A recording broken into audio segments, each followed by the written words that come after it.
Il y a longtemps, dans un petit royaume, vivait un roi qui aimait à s'habiller plus qu'autre chose. Il pouvait passer des journées entières dans la loge, s'exhibant devant le miroir dans de nouvelles robes. Ainsi, pour chaque occasion de la vie, que ce soit un voyage au théâtre ou juste un petit déjeuner, le roi avait préparé les meilleurs tissus et robes. Et puis un jour, deux escrocs sont arrivés dans le royaume. Dans les rues de la capitale, ils ont entendu parler d'un roi qui adore se déguiser. Et puis un plan astucieux a mûri dans l'esprit des trompeurs. Ils ont décidé de se faire passer pour des tisserands capables de fabriquer un magnifique tissu, mieux que rien ne pouvait être imaginé. Et pour que le roi leur prête définitivement attention, les escrocs ont répandu une rumeur selon laquelle leur tissu avait des propriétés magiques. Il est complètement invisible pour ceux qui sont impénétrables. Quand le monarque a entendu parler des incroyables tisserands qui sont apparus dans son royaume, il était très heureux. Après tout, il eut enfin l'occasion de comprendre lequel des conseillers royaux et des sujets est stupide. Le lendemain, le roi convoqua les tisserands, les couvrit d'or et lui ordonna de coudre la meilleure robe à partir de tissus magiques et de fils d'or. Ensuite, les trompeurs ont pris tous les matériaux précieux, ont pris l'or et se sont mis au travail. Ils se sont assis devant les machines royales vides et ont commencé à faire semblant de coudre une robe magique pour le roi. La rumeur sur le tissu extravagant s'est répandue dans tout le royaume, et tout le monde voulait la voir. Le roi lui-même ne faisait pas exception. Il voulait vraiment jeter un œil à la robe, mais il avait peur d'être stupide et de ne pas voir le tissu. Et c'est ainsi que le monarque décida de leur envoyer son conseiller le plus sage, le plus intelligent et le plus honnête de tous. Lorsque le vieux conseiller est venu à l'atelier, il a vu comment les trompeurs travaillaient derrière des machines vides. Ils ont soulevé une robe inexistante, redressé des plis invisibles et vanté de faux dessins. Puis le conseiller, effrayé de paraître un imbécile, fit semblant de voir aussi la robe. De retour au royaume, le vieil homme ne trouva pas la force d'admettre qu'il n'avait rien vu. Par conséquent, il a rapporté au roi que le tissu était magnifique. Le ministre suivit le conseiller auprès des tisserands. Il regardait les machines vides de la même manière et avait peur d'être en fait stupide et indigne de sa place. Le ministre est donc retourné vers le roi et a loué le tissu encore plus que le conseiller. Finalement, le roi décida d'admirer la curiosité lui-même, jusqu'à ce qu'elle soit retirée de la machine. Il est venu chez les tisserands avec toute une suite de courtisans. Mais ni le monarque ni les conseillers n'ont vu la robe. Cependant, chacun d'eux a commencé à admirer la tenue, imaginant que tout le monde voyait réellement le tissu. Satisfait du résultat, le roi décerna la croix de chevalier rusé et leur accorda le titre de tisserand de la cour. Et puis vint le jour où tu pourrais mettre une nouvelle tenue. Les tisserands voyous se sont portés volontaires pour assembler le roi eux-mêmes. Ils ont habillé la règle d'un pantalon inexistant, puis d'une camisole et d'un cafetan invisible. Et toute la noblesse qui a regardé le processus a seulement dit à quel point le costume était beau et comment il était allé au roi. Finalement, le monarque sortit dans la rue. Les sujets s'étaient déjà rassemblés, espérant voir la magnifique tenue du roi. Cependant, aucun de ceux qui sont venus n'a admis n'avoir rien vu. Quand tout à coup un petit garçon est sorti de la foule et s'est exclamé que le roi était nu.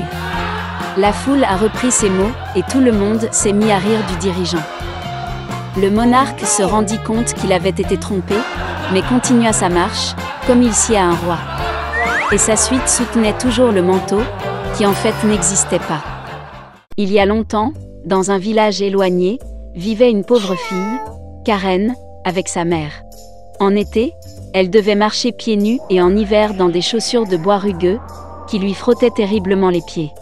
Et puis un jour, la vieille cordonnier a cousu des chaussures Karen à partir de bouts de tissu rouge. Elle a apporté un cadeau à la fille exactement le jour où la mère de Karen est allée au paradis. Et la pauvre fille n'avait pas d'autre choix que de mettre de nouvelles chaussures pour les funérailles. Bien que les chaussures rouges ne convenaient pas du tout au deuil, Karen n'en avait pas d'autres. À cette époque, une grande vieille voiture traversait le village, dans laquelle se trouvait une dame importante. Elle a vu la fille, s'est sentie désolée pour elle et a décidé de la ramener à la maison. Pendant de nombreuses années, Karen a vécu avec une femme et n'a jamais enlevé ses chaussures rouges préférées.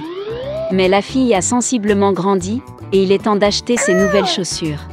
Alors, la dame a emmené Karen au magasin. La dame était déjà âgée, et ne pouvait donc pas voir la bonne paire de chaussures. Puis, elle a demandé à Karen de choisir les chaussures noires les plus modestes à porter à l'église. Mais dans la vitrine, il y avait des chaussures rouges vifs. Ils étaient exactement comme ceux que le cordonnier avait autrefois confectionnés pour Karen. Et ainsi la fille a dit à la dame qu'elle avait choisi les chaussures les plus simples, et la maîtresse les a volontiers payées. Dimanche est venu, et la vieille dame a ordonné à Karen de se préparer pour l'église. La maîtresse a dit à la fille de s'habiller modestement, et avec retenue. Mais Karen voulait tellement mettre de nouvelles chaussures qu'elle n'a pas pu résister, et est allée à l'église avec des chaussures rouges. Et tous les gens du service de temps en temps regardaient les pieds de Karen. Après le dîner, la dame a appris des gens que Karen était venue avec des chaussures rouges. La dame ne pouvait pas supporter la honte et a décidé de rentrer tôt chez elle. Mais un vieux soldat les attendait à la porte de l'église. Il s'inclina profondément devant les dames, vit les chaussures rouges et commença à les féliciter comme jamais auparavant. Karen a dansé avec délice. Et puis ses jambes ont commencé à danser d'elles-mêmes, comme si les chaussures avaient une sorte de pouvoir magique. La fille avait peur, elle voulait se débarrasser de ses chaussures, mais elles étaient serrées. Les chaussures étaient fermement attachées à ses pieds. Et Karen devait danser. Elle a dansé à travers les champs et les prairies, sous la pluie et par temps ensoleillés, de nuit comme de jour. Et puis, une nuit, la fille s'est retrouvée à la lisière de la forêt. C'était sombre et effrayant tout autour. Soudain, une lumière blanche aveugla Karen. C'était un ange dans une longue robe blanche. Derrière ses épaules se trouvaient de grandes ailes qui descendaient jusqu'au sol. Il regarda la fille sévèrement et dit que pour sa tromperie, sa fierté et sa désobéissance, elle danserait pour l'éternité jusqu'à ce qu'elle se fane comme une momie. Avant que Karen n'ait eu le temps de dire un mot, les chaussures l'ont attrapée et l'ont emmenée. Pendant longtemps, les chaussures de la fille ont été portées sur les pierres, à travers les forêts et les buissons d'épines. Des épines acérées s'enfoncèrent dans les jambes de Karen et les griffèrent en sang. Et puis elle a dansé dans la petite maison isolée du forestier. La fille s'assit sur le porche et pleura amèrement. Elle a réussi à se repentir de sa désobéissance et a surtout voulu s'excuser auprès de la dame. Lorsque le forestier a entendu la fille pleurer, il a eu pitié d'elle et a décidé de l'aider. Puis il prit des ciseaux en argent et coupa les chaussures rouges. Karen était ravie de pouvoir à nouveau contrôler ses jambes. Maintenant, plus que tout, elle voulait rentrer chez elle. La fille remercia le forestier et lui présenta les vieilles chaussures en bois de sa fille. Enfilant ses pantoufles, Karen a remercié à nouveau son sauveteur et a couru à la maison.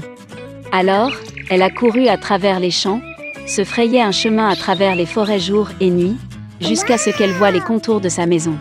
Puis la fille rassembla ses dernières forces et se précipita vers l'entrée. Elle courut dans le salon, où était assise une dame triste, qui avait pleuré sa fille nommée toute la semaine. En voyant Karen, la maîtresse rayonnait de joie. La fille se jeta dans les bras de sa nourrice et commença à s'excuser de sa désobéissance. Bien sûr, la maîtresse a pardonné à Karen et la fille a promis de ne plus jamais tromper personne.